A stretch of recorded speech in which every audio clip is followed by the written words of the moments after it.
बापू, तुम मुर्गी खाते यदि तो क्या भजते होते तुमको ऐरे गहरे नत्थु गहरे। सर के बल खड़े हुए होते हिंदी के इतने लेखक कवि। बापू, तुम मुर्गी खाते यदि तो लोकमान्य से क्या तुमने लोहा भी कभी लिया होता। दक्कन में हिंदी चलवाकर लखते हिंदुस्तानी की छवि। बापू, तुम मुर्गी खाते यदि बापू, तुम मुर्गी खाते यदि तो क्या अवतार हुए होते कुल के कुल कायथ बनियों के। दुनिया के सबसे बड़े पुरुष आदम भेड़ों के होते भी। बापू, तुम मुर्गी खाते यदि बापू, तुम मुर्गी खाते यदि तो क्या पटेल, राजन टंडन, गोपालाचारी भी भजते। भजता होता तुमको मैं और मेरी प्यारी अल्लाह रखी। बापू, तुम मुर्गी खाते यदि। बहुत विचित्र कविता है और ये जानकर कि यह कविता पंडित सूर्यकांत त्रिपाठी निराला, महाप्राण निराला, हिंदी के महाकवि ने लिखी है, बहुत आश्चर्य होता है। इसके पीछे एक बड़ी विचित्र कहानी भी है, दुख देने वाली कहानी भी है और उस पर हम आएंगे। लेकिन निराला ने यह कविता लिखी, इस कविता का आशय भी बहुत स्पष्ट नहीं है। केवल इतना स्पष्ट है कि वे बापू से बहुत नाराज हैं। बापू पर उनको क्रोध है और कुछ चल रहा है, उद्विग्न है और उन्होंने बस इसे लिख दिया। उन्होंने बहुत लिखा है बापू से अपनी छोटी सी 20 मिनट की मुलाकात के बारे में और इंदौर में हुए हिंदी साहित्य सम्मेलन के बारे में, जिसमें महात्मा गांधी ने जो उसके सभापति थे, हिंदी को राष्ट्र भाषा बनाने की वकालत की। उन्होंने ये प्रस्ताव रखा, अपना विचार रखा, लेकिन साथ में ये शब्द भी कहे, सुनिए।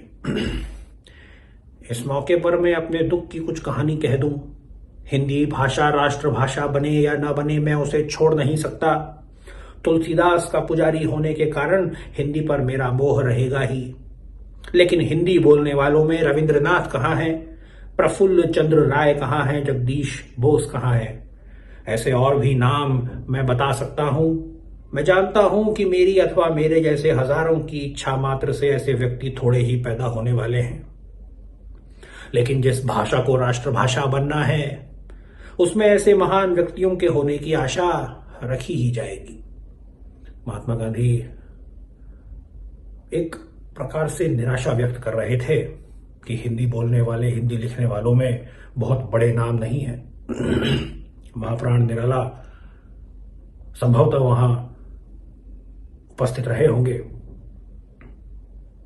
उन्होंने जब ये बात सुनी तो वे बड़े क्रोधित हुए, भड़क गए। उन्होंने गांधी जी से मिलकर अपने मन की बात रखनी चाहिए।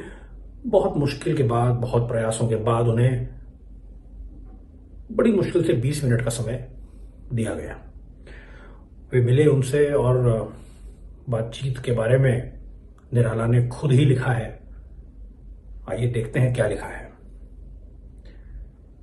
आपके सभापति के अभिभाषण में हिंदी के साहित्य और साहित्यिकों के संबंध में जहां तक मुझे स्मरण है, आपने एकाधिक बार पंडित बनारसी दास चतुर्वेदी का नाम सिर्फ लिया है।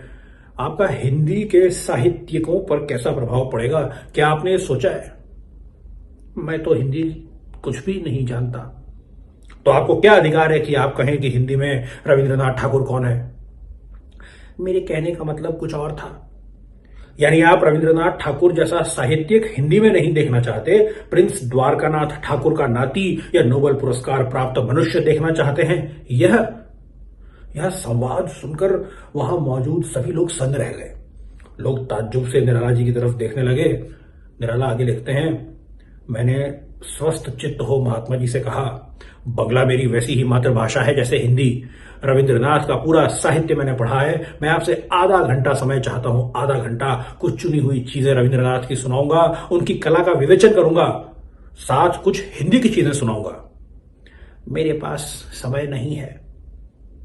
मैं हैरान होकर हिंदी साहित्य सम्मेलन के सभापति को देखता रहा, जो राजनीतिक रूप से देश के नेताओं को रास्ता बतलाता है, बेमतलब पहरों तकली चलाता है, प्रार्थना में मुर्दे गान सुनाता है, हिंदी साहित्य सम्मेलन का सभापति है।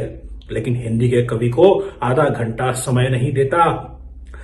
अपरिणामदर्शी की तरह जो जी में आता है खुली सभा में कह देता है, सामने बगले झांकने लगता है। निराला को बहुत क्रोध था। महाप्राण निराला बहुत ही स्पष्ट कह देने वाले व्यक्ति थे, बहुत ही खुले दिल वाले व्यक्ति। उनको कष्ट पहुंचा, उन्होंने अपनी बात कही और गांधी को इतना सब कहा। एक कविता एक बार उसी परिप्रेक्ष्य में दोबारा सुनने की आवश्यकता है। बापू तुम मुर्गी खाते यदि तो क्या भजते होते तुमको ऐरे गहरे नत्थु गहरे। सर के बल खड़े हुए होते हिंदी के इतने लेखक कवि। बापू तुम मुर्गी खाते यदि तो लोकमान्य से क्या तुमने लोहा भी कभी लिया होता। दक्कन में हिंदी चलवाकर लखते हिंदुस्तानी की छवि। बापू तुम मुर्गी खाते यदि, बापू तुम मुर्गी खाते यदि तो क्या अवतार हुए होते कुल के कुल कायथ बनियों के। दुनिया के सबसे बड़े पुरुष आदम भेड़ों के होते भी बापू तुम मुर्गी खाते यदि। बापू तुम मुर्गी खाते यदि तो क्या पटेल, राजन टंडन, गोपालाचारी भी भजते। भजता होता तुमको मैं और मेरी प्यारी अल्लाह रखी। बापू तुम मुर्गी खाते यदि।